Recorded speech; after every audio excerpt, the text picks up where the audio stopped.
Let's make this maple miso chanterelle roast with delicata squash. Oh, wish I could send you smells. This is so good. Hey, what's up? My name is Jess Flowers, and today I want to show you how to make one of my favorite fall recipes. I was able to forage some chanterelles this past weekend, so I thought it'd be perfect to make a recipe with that. So that's why I want to show you how to make a maple miso chanterelle roast, which is absolutely delicious. It's one of my favorite ways to eat up chanterelles. So to kind of tell you a little bit about it, so chanterelles are kind of like a sweet mushroom already. They kind of are a little bit like a nuttier, mild apricot, if that makes sense. So I like to pair them with vegetables like delicata, because it is already a really naturally sweet veggie and it is so tasty. And then sweet onion, apple, and yeah, all these chanterelles. And then of course, I'm also gonna be adding some plant-based sausage, so it's a little bit heartier, and it is so good. Like, these flavors is so amazing. Like, I had no idea that maple and miso are such a flavor powerhouse, and it is just incredible with all this stuff. So let's dive in. So the first step is clean your delicata. Preheat your oven to 400, and then now we're gonna cut this in half, and we're gonna take the seeds out. If you guys saw my last video, you'll see that I am obsessed with making my own vegetable broth. So I'm one of those weirdos, and I literally will throw in a ton of stuff, like the guts. Like, this stuff is actually super good in soup broth. It like adds this like really sweet element that is delicious. Have our delicata all scooped up. We're gonna chop it up into like bite-sized pieces. When you cut them a little smaller, they cook faster in the oven. So that's really nice. And the one thing that I love about delicatas is that you can eat the skin. Because otherwise, like, peeling the skin off is like way too much effort. Like, I know most people do that for like butternut squashes, and I never do, just because it's way too much work, and I don't mind the skin. So just keep in mind that you need to have like 2 medium-sized bowls, because we are going to be cooking the chanterelles and the sausage separate, just because they need a much shorter cooking time. This delicata just needs a little extra time. So I've like cooked them all together in the past, and I just thought the sausage got way too dried out. We're not gonna do it that way. So our next step, we're also gonna chop up our onion. We're gonna do big chunks, because I like the bigger chunks of onions. It's gonna be in this nice sweet sauce, so it's really gonna be delicious. And the onion really shrinks down when you cook it with the delicata, so some of it will turn into like a little crisp up quite a bit. And apple and onion really goes well together. I know it sounds weird, but it goes really well together. Ah, I'm not crying. Oh, my eyes are stinging and stinging. All right, so I'm just kind of breaking them up in little pieces. And this will be really nice once it like crisps up, so it'll just be nice and sweet. Oh, my eyes. And you need to clean your mushrooms. Get one of these guys, like these little scrubbies work really well. They really get into these like little gills, because you don't want any of that dirt to get into the food, so that can really mess up your teeth. So yeah, you want to use a brush like this to really get it out. Like, even some of this, like, I'm still having like there's little pine needles on here still, which, you know, that happens. That's okay. It's nature. So let's get to cleaning. Right, so I'm just gonna be reusing this cutting board from the squash, because it's all gonna come together anyways. So I'm gonna be cutting off like all the little ends if you plucked them out of the ground. Now, there's a little bit of a controversy in the foraging world of whether if you pluck or use a knife to like cut the mushrooms out of the ground. And the divide is like, some say that if you pluck it out, you're taking out some of the mycelium, so it makes it less able to fruit. However, other people say that if you cut it, so like let's say you leave it and you cut the stems, there's this, then there could potentially be some kind of mold and rot that can infect all the mycelium and make it even harder to grow. So it's pretty split. I personally think that there's nothing wrong with plucking because the mycelium really goes deep down into the earth. It's not just going to be at the cluster right where the mushroom is, because if you remember, the mushroom is the fruiting body of mycelium. So you're not hurting the fungi by plucking it out of the earth. All right, so I'm just going to be cutting these guys in half, and I'm going to be using another bowl. If the mushrooms are small like this, you don't need to really cut them in half. You just want them to be kind of bite-sized bits, so it's just easier to eat. But if you would like, you can totally just roast them whole, it'll be fine. So I'm going to be using about this much, the chanterelles. I have some more, but you know, I think this should be more than enough. So this equals out to about 2 cups, which is equal to 6 ounces, which is also equal to 672 grams. There we go. All right, so now I'm gonna chop up this gorgeous apple that I found. Ooh, one thing that you gotta love about organic is that you will often accidentally pick up some bug friends in here. So yeah, we're just gonna cut those out. Here we go. So like I'm seeing like this little bit, you can see that. So we're just gonna cut that out. To put half the apples in with the delicata and the onions, and the other half I'm gonna put in with the chanterelles, just so that way we have a good mixture of like super caramelized, extra crispy apple chunks, because they're gonna like really shrink down when you cook these. I don't know if you've ever roasted apples before, but they're gonna really shrink down. Type of sausage that you use really doesn't matter too much. I am using these Beyond breakfast sausages just because I like the way that these taste a lot. In the past, I've used a homemade sausage recipe using seitan, which is also fantastic, but that's one of those things you need to meal prep, and I'm not making sausage really regularly, but like I said, that's one of those things you have to meal prep. I didn't prep sausage in time, so I really like these. Another brand of sausage I like, I'm gonna see if I have. Nope, we ate it all. I really like the field roast. They have like an apple sage sausage, and just because there's like already apples in this, it's really good. Maple miso. All right, so the next step is to make our sauce. So I am using coconut oil for this.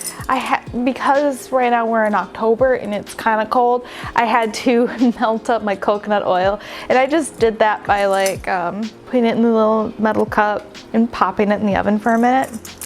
So I'm gonna do about 2 tablespoons worth of this coconut oil. Let's do about 2 tablespoons worth of this maple syrup.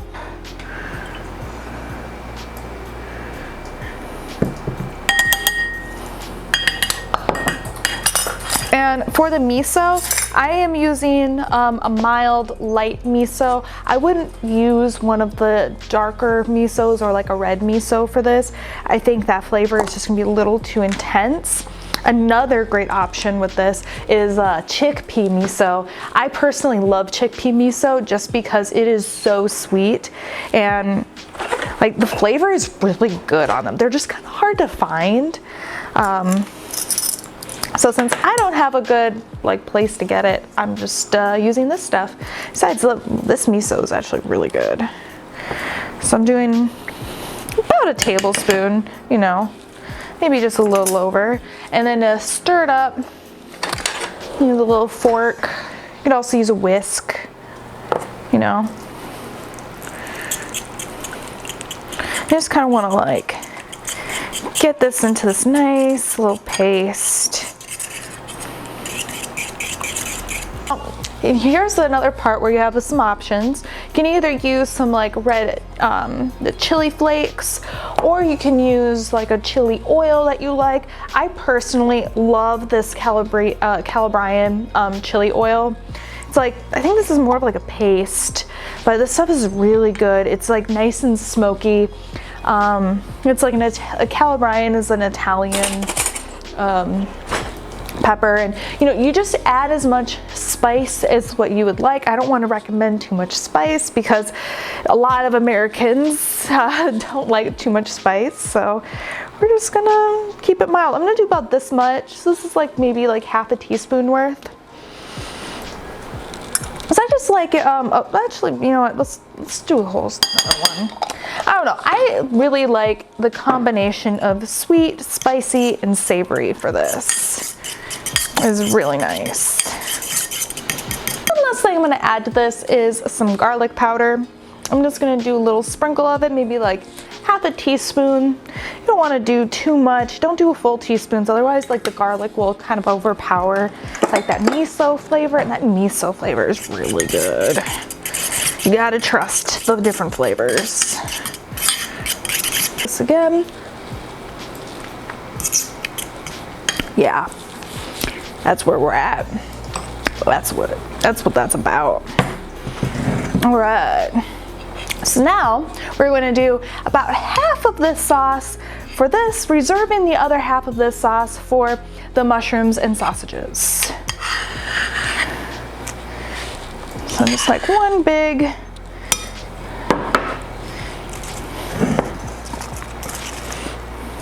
difficult.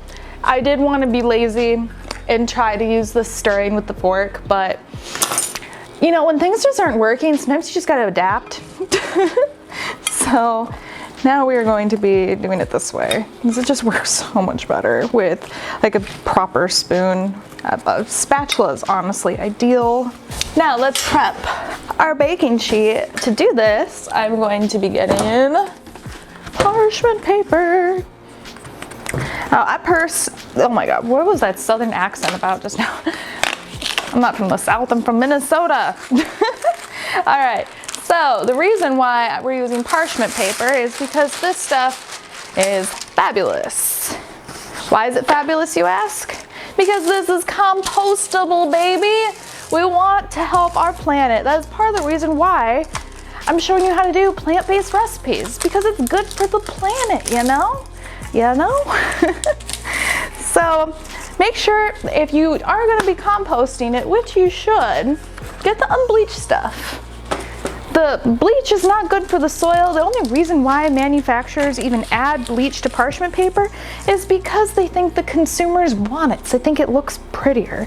And you know, like this looks great. I think this looks great.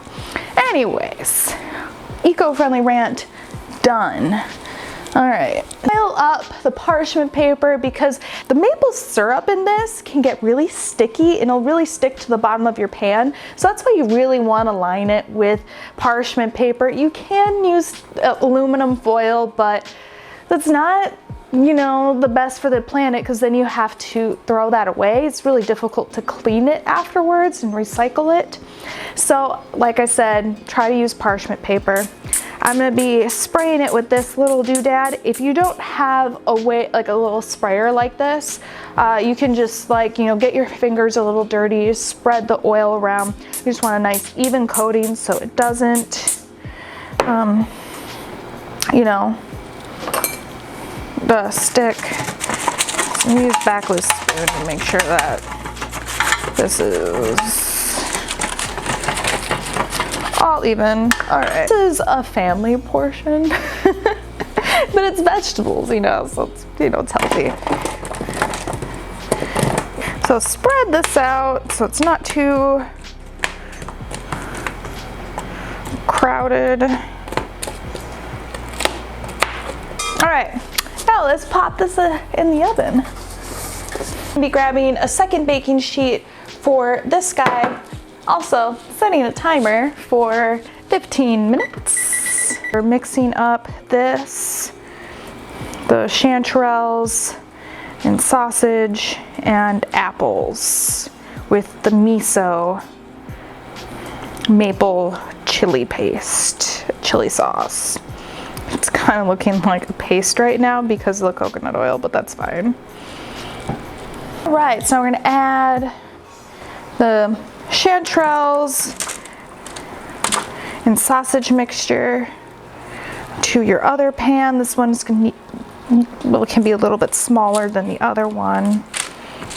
This says uncooked plant-based sausage, so do not pre-cook it for this recipe, otherwise it'll get dried out and sad. We don't want sad sausage.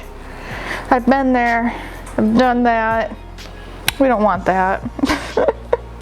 So now that we have our chanterelles and sausage and apples all coated, all put on the sheet, we're gonna let this go, or sit this out until our 15-minute timer is done.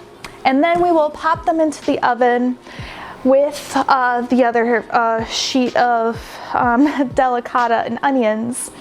I'm gonna let that cook for another 10 minutes. Okay, so that's the timer. Let's get this guy out of the oven.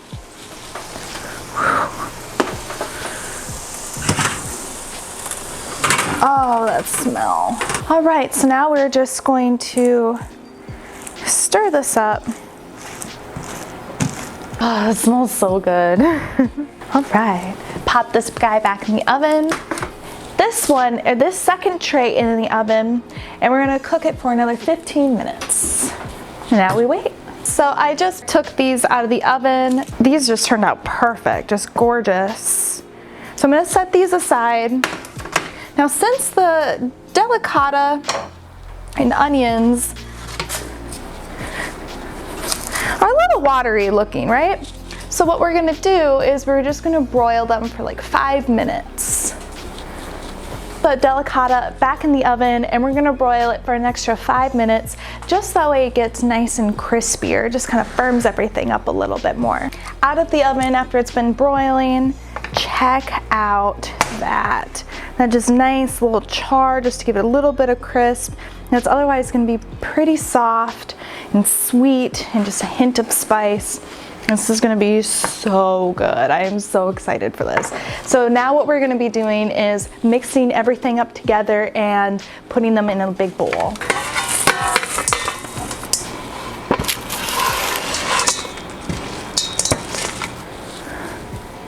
This is probably still a little hot. All right, I'm just gonna mix this up.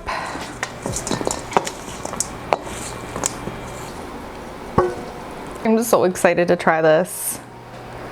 So, And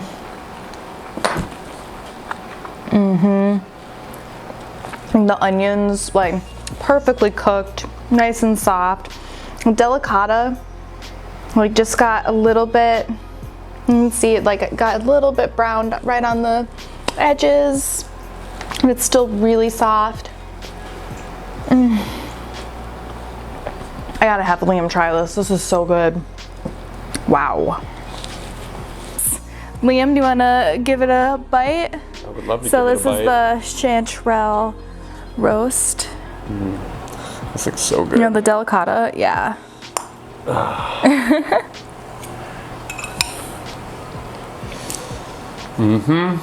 Yeah? Oh yeah. Wow. It's like sweet and savory goodness. Yeah, kind of like, I love that the breakfast sausage is in here. Like, Oh, more of that. there you have it. Now, if you love this recipe, be sure to check out my last recipe for the lobster mushroom bisque, and be sure to like and subscribe.